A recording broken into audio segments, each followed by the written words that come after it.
Prime Minister Honorable Deacon Mitchell highlights major achievements of his government in its first 100 days in office. Details to this story and more in the National Report. Have you noticed an increase or decrease in your electricity bill? You know that changes in the fuel and non-fuel rates affect your bill. You should also be aware that changes in household activities affect your bill. Ask yourself these questions. Have the rates changed?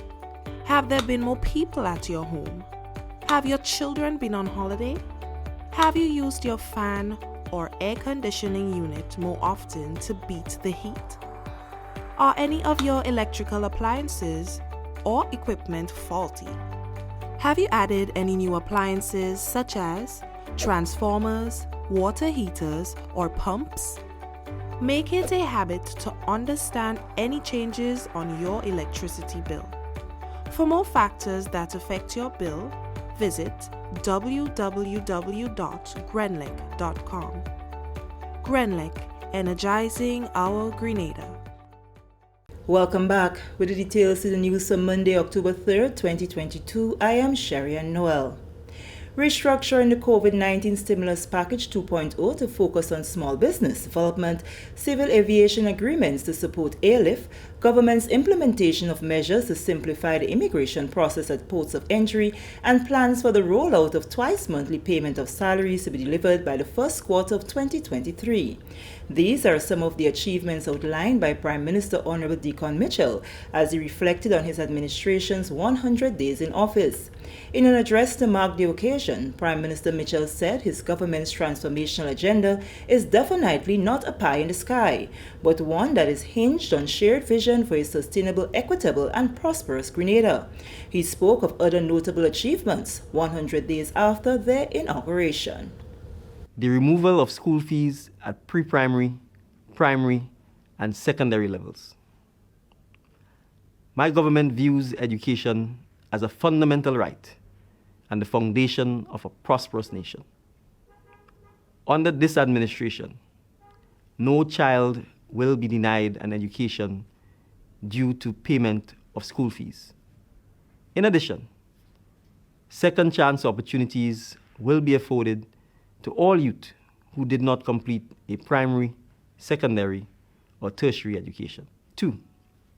Payment of dock salaries to teachers and other public officers.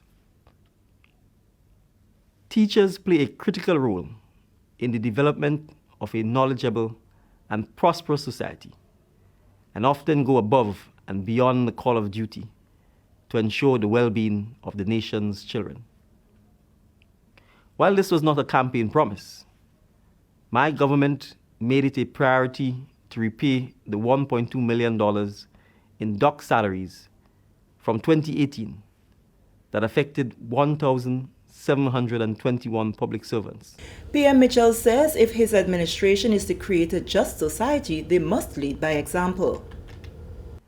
Government will honor the Constitution and the ruling of the High Court on the payment of pensions to the public servants.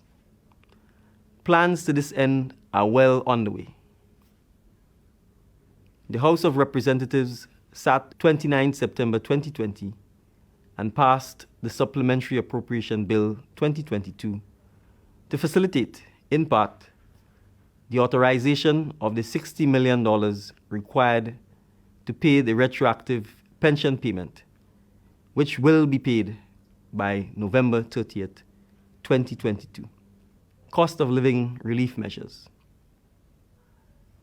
On the recommendation of the Ministry of Finance, government approved the rollout of new cost of living relief measures, as well as the revision of existing ones to mitigate the impact of high cost of living in a fiscally sustainable manner.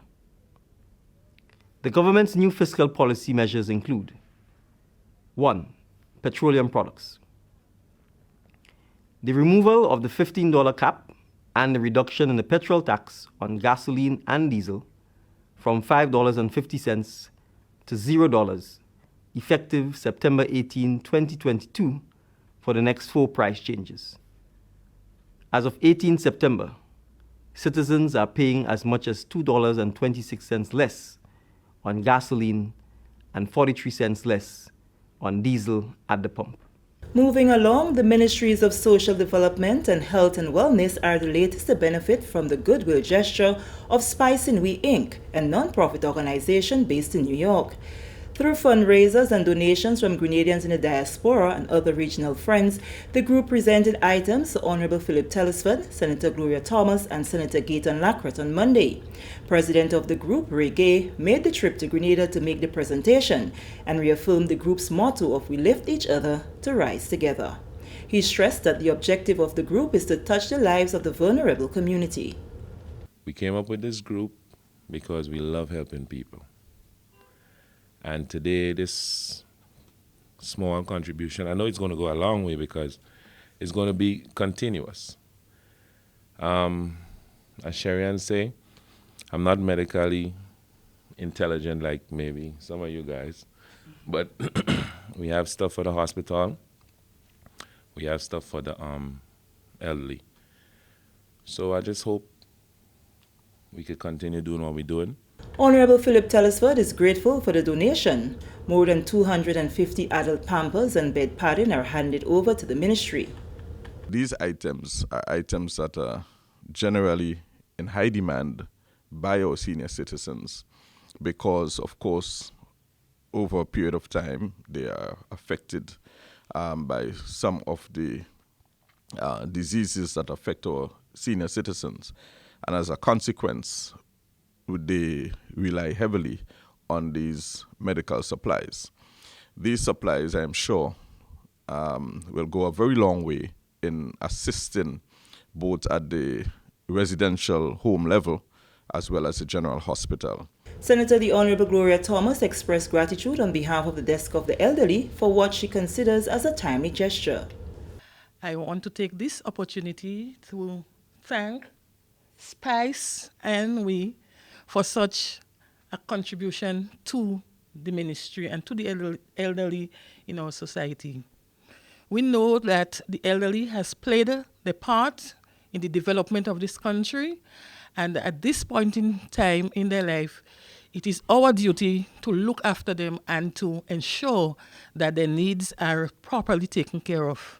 I think this humanitarian gesture is one that is highly applauded, because after one would have given a number of years and a number of service to the country, oftentimes they are forgotten.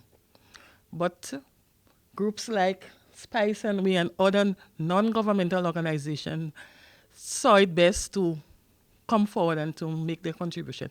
Senator the Honorable Gayton Lacrette says his government encourages a public-private partnership in moving the transformation agenda forward. On behalf of the Ministry of Health, on behalf of our government, we want to thank you very much for this private-public partnership. It's private-public partnerships like these our government embrace, and as a result of that, we hope that we can continue working together. So we want to also thank you for the medical gifts, and you will indeed continue to hear from us from time to time as we as we continue this private-public partnership relationship. So thank you very much for seeing the need for this contribution and donation to our elderly here in Grenada. Spice and We Inc. has also embarked on a food and toy drive for vulnerable families for the upcoming holiday season. This is the National Report. The news will continue after the break. Prepare for hurricane. Prepare for hurricane. Make sure you have your radio and your batteries too. Waterproof flashlight, candles will do. Tin stuff, garbage bag, first aid kit. Come on people, make sure you have it. Clean water in a container and a hurricane plan. Hear me no man. Hurricane damage is beyond your control. Surviving the aftermath is up to you. Have a hurricane plan. It can save your life and your family too. Prepare for hurricane. Your hair, prepare for hurricane. Understanding the importance of backyard gardens, which contribute to household food security and nutrition by providing direct access to diverse foods, the Inter-American Institute for Cooperation and Agriculture, ICA, is continuing to provide technical assistance to members of the Backyard Gardens Network initiative. The latest initiative educating backyard gardeners that are part of this network is a hands-on theoretical and practical exercise which demonstrated the best practices for the development of compost. Members of the network, June Charles and Lauren Rizan, say for women, this means that their gardening practices are more climate friendly and they have healthier foods on their plates. We have to use what nature provides. And this demonstration this morning is of utmost importance so that I can continue in my backyard farming. I even do flowers too. I eat what I grow because it's good for my health. It keeps down diabetes, hypertension, and so forth. So I think this initiative is very good and it should be throughout the country because if everybody have a little backyard gardening, they know how to do their composting and so, it will help in their food bill. The food bill will not be that high and the health will soar. So this exercise is of utmost importance. I try to grow as much of my greens as possible, veggies and so. So yes, if I know I have something that could enrich the soil, something that is natural, something that is has high nutrients value in itself, I'm going to use it, extremely as much as possible because it will contribute to the output, the amount of crops that I get, as well as the value of the crops itself, just for my own nutritional value.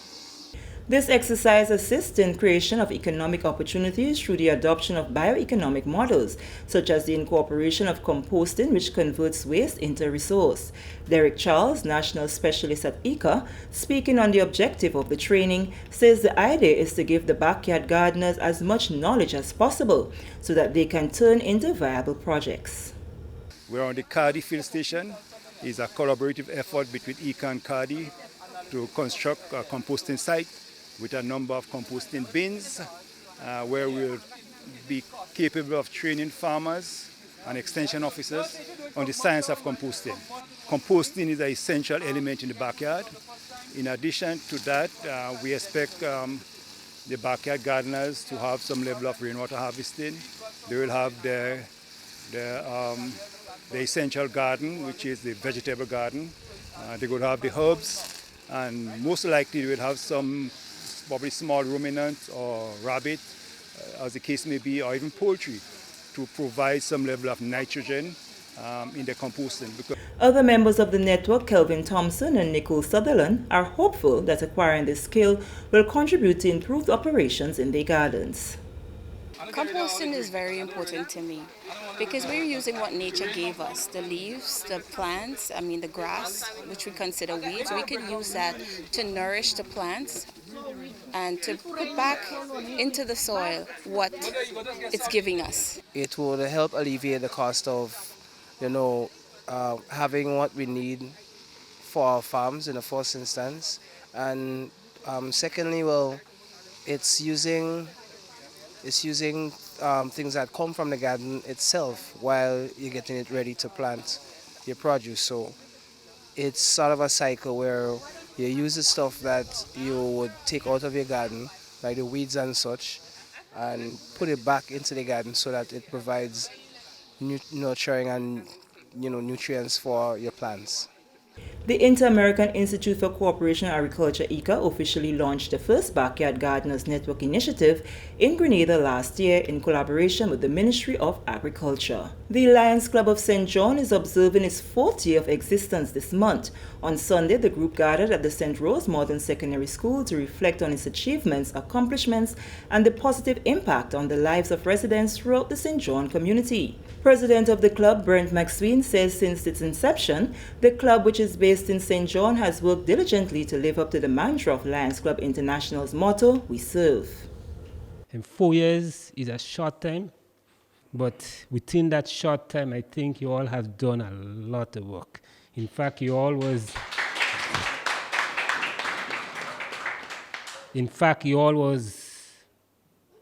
awarded the most outstanding club in the zone, and at one time I know that you all was the largest club on the island, and I think this is a great achievement. So I know the problem with clubs and personality clashes and so on, but I think you all have done great to survive and reach this far. So I'm really looking forward to the great plans that you all have for 2022 and 2023, and I pray God that you all achieve as much as you all could achieve. In the club's 4 years of existence, he says they have copped many awards. Our club was founded on October the 6th, 2018. We are now stepping into the 4th year of Lionistic service. It is also a very special year for us. We are no longer toddlers, and we remain one of the most respected organizations in our community. Lions Club of St. John has a proud tradition of excellence and leadership in Zone 3C, and by extension, Sub-District 60B. Jeremiah Hyacinth, member of the Lions Club of St. George's, has served as a mentor for the St. John Lions Club, and he too is very pleased with their achievements. During our 4 years as a team, the Lions Club of St. John has devoted ourselves to community and humanitarian service, supporting charities and promoting goodwill through a variety of fundraising activities and service projects. As Lions, we are known for our acts of kindness.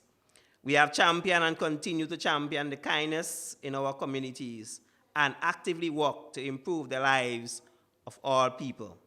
The Lions Club of St. John provides services to the visually impaired, people living with diabetes, and also takes care of the nutritional needs of the most vulnerable in society. And with that story, we come to the end of the National Report for Monday, October 3rd, 2022. On behalf of the entire news and production team, I am Sherry Ann Noel, thanking you for viewing.